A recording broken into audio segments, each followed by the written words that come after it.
재미있고 신박한 글쓰기.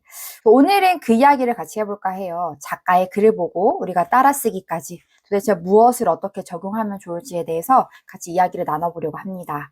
그래서 오늘의 초대 작가님은요, 바로 박준 시인입니다. 이준 아니고요. 저준도 아니고요. 바로 이준. 박준 시인님은 시팬이 아니더라도 다들 아시지 않을까 생각해요. 오늘은 박준 시인님의 글을 가지고 준이는 어떻게 썼길래 준이만의 느낌을 자아낼 수 있었던 걸까? 오늘은 딱 하나만 이야기하고 넘어갈까 합니다. 바로 구체적으로 씁시다. 한 번쯤 들어보시지 않았을까 생각을 해요. 구체적으로 쓰자라는 것. 그런데 이게 굉장히 모호합니다. 왜 그럴까? 사실 언어는 언어라서 언어라는 한계를 갖습니다. 약간 말장난 같죠? 무슨 말이냐면요. 사람마다 언어의 쓰임을 달리하기 때문에 그래요. 예를 들어서 어떤 사람은 구체적이다라는 언어를 가지고 이런 의미로 쓰고 또 어떤 사람은 다른 의미로 쓰기 때문에 그렇습니다. 그래서 구체적으로 쓰라는 조언, 글쓰기에 관심 있으신 분이라면 한 번쯤은 들어보셨겠지만 아까 말했듯이 언어는 언어라는 한계를 갖기 때문에 그러니까 쓰임을 달리하기 때문에 구체적으로 쓰라라는 조언에는 여러 가지 뜻이 섞여 있을 수밖에 없습니다. 그래서 구체적으로 쓰라는 조언만 가지고 3가지에서 5가지 정도 글 쓰는 방법을 안내할 수 있을 것도 같은데요. 오늘은 근데 그 중에서도 특히 박준 시인님의 글에 드러난 특징을 가지고 구체적으로 쓰는 것이 무엇인가에 대해서 한 가지 그 방법을 이야기할까 합니다. 미리 말하고 가면요. 여기서 구체적으로 쓰라는 뭐냐면요. 콕 찍어서 그것을 쓰라라는 겁니다. 준이는 어떻게 쓰는지 시를 통해서 한번 살펴보겠습니다.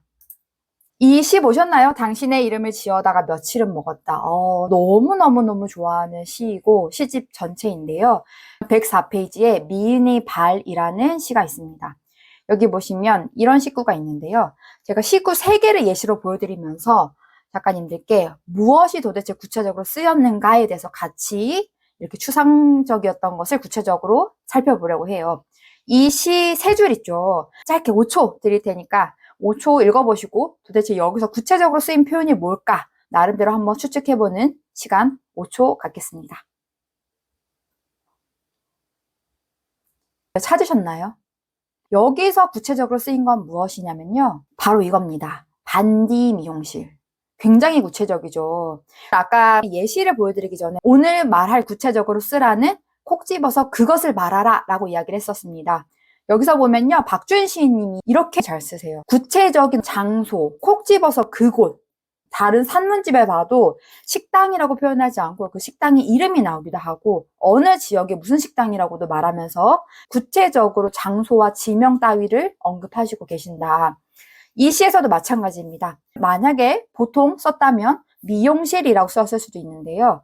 작가는 구체적으로 그 미용실, 어떤 미용실? 반디 미용실이라고 아예 박아버렸어요. 이런 식의 구체적이 바로 콕 집어서 그것, 구체적으로 쓰라의 한 가지 방법은 이거고요. 같은 방법으로 쓰인 다른 시구 봐볼게요. 같은 시입니다. 보시면은 또 여기에 뭔가 구체적으로 쓰인 표현이 있는데 한번 이번엔 3초, 금방 찾으실 거예요. 3초 드립니다.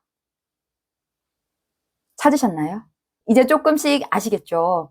보시면은요, 여기에 주시후레 씨가 있어요. 주시후레 씨 아십니까? 그 노란 색깔 껌인데 요즘 나오나 모르겠네요. 옛날에 아기 때는 저도 어렸을 때는 껌 씹는 거 너무 좋아했는데 그 달달한 맛 그걸 너무너무 좋아했던 것 같은데 어쨌든 주시후레 씨, 이 주시후레 씨를 작가가 구체적으로 언급했어요. 예를 들면 우리는 껌이라고 썼을 수도 있을 것 같아요. 왼쪽과 오른쪽을 맞춰 다듬다 머리는 새싹처럼 짧아지고 껌을 건초처럼 씹는 까지 해도 뭐 이해되죠. 주시우레 씨 자체가 껌이니까. 그럼에도 불구하고 박준 시인님은 구체적으로 콕 그 껌, 주시우레 씨라고 써주셨습니다. 이게 바로 박준 시인님의 산문이나 시에서 제가 발견한 어떤 특징이었고 앞서 설명했던 구체적으로 쓰라의 한 가지 방법, 바로 그것. 아주 구체적으로 콕 집어서 그것을 써라라는 것입니다. 마지막으로 하나 더 예시를 보겠습니다. 보시면 같은 시인데요. 여기도 구체적으로 쓰인 표현이 하나 있는데 작가님들 이제 2초 정도 드릴까요? 2초 보고 바로 또 설명 들어가겠습니다. 찾으셨나요? 아, 그쵸. 맞습니다. 이겁니다. 양귀비 염색약. 그냥 염색약이라고 쓸 수도 있었는데 작가는 양귀비 염색약이라고 하면서 그 염색약을 완전 지칭해줘 버렸어요. 구체적으로. 이게 바로 구체적으로 쓰라의 한 가지 방법이었다라는 것. 이제 조금 감이 잡히실까요? 자, 그러면 구체적으로 썼을 때 장점이 있으니까 작가가 이렇게 썼을 거 아니겠어요? 뭘까? 구체적으로 썼을 때, 그러니까 미용실을 미용실이라 하지 않고 반디 미용실이라고 콕 집어서, 껌을 껌이라 하지 않고 주시 후레시라고 콕 집어서 말했을 때, 구체적으로 이렇게 썼을 때, 그때 생기는 장점이 뭘까? 첫 번째는요, 사실적이고 좀 생생하게 느껴져요. 그쵸? 아까 반디 미용실이라고 하니까 진짜 실제로 존재하는 어떤 반디 미용실을 우리가 사실적으로 생생하게 느끼게 된다. 그리고 두 번째는 그러다 보니까 상상하게 됩니다. 굉장히 구체적이고 생동감 있게 느껴지죠. 세 번째는 뭐냐면요. 무엇보다 나만 쓸 수 있는 글이 된다는 게 제가 생각하는 장점인 것 같아요. 반디 미용실. 반디 미용실은 나만 아는 공간이잖아요. 아마 그 동네에 살았던 분이 아니시라면 그런 공간에 대해서 내가 구체적으로 쓴다는 건 나만 쓸 수 있는 글이 되는 하나의 또 요소가 되지 않을까 하는 생각을 해봅니다, 저는. 그 장소, 그 사람, 그곳. 우리 작가님들 제가 심화로 하나 더 질문을 해볼까 합니다. 이제 조금 더 나아가는 글쓰기. 사실은 준이가 구체적으로 쓴 또 다른 이유가 하나 있어요. 뭘까? 혹시 떠오르시는 게 있나요? 구체적으로 썼을 때 제가 조금 전에 말한 세 가지 장점이 있기는 한데 준이가 아까 이 시를 통해서 말한 주시후레시나 양귀비 염색약 이렇게 구체적으로 쓴 또 다른 이유가 있다고 저는 보여지거든요. 뭘까? 바로 이겁니다. 작가가 시대적인 배경을 좀 드러내고 싶었던 것 같아요. 시에서. 생각해 보세요. 어렸을 때 그 추억을 상기시키는 주시후레시 껌.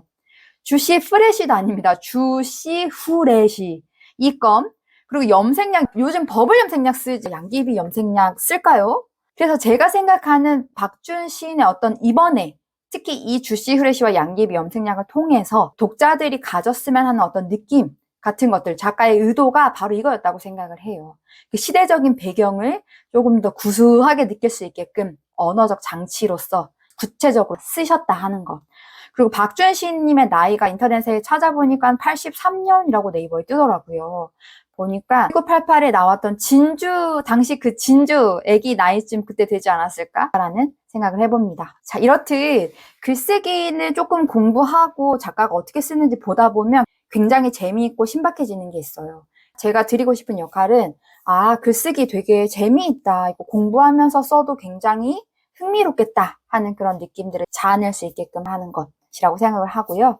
유튜브 영상이나 아니면 텍스트로 초보 작가님들에게 재미있는 글쓰기, 신박한 글쓰기를 알려드리기 위해서 오늘은 여기까지. 다음에도 재미있고 신박한 글쓰기로 찾아뵙도록 하겠습니다.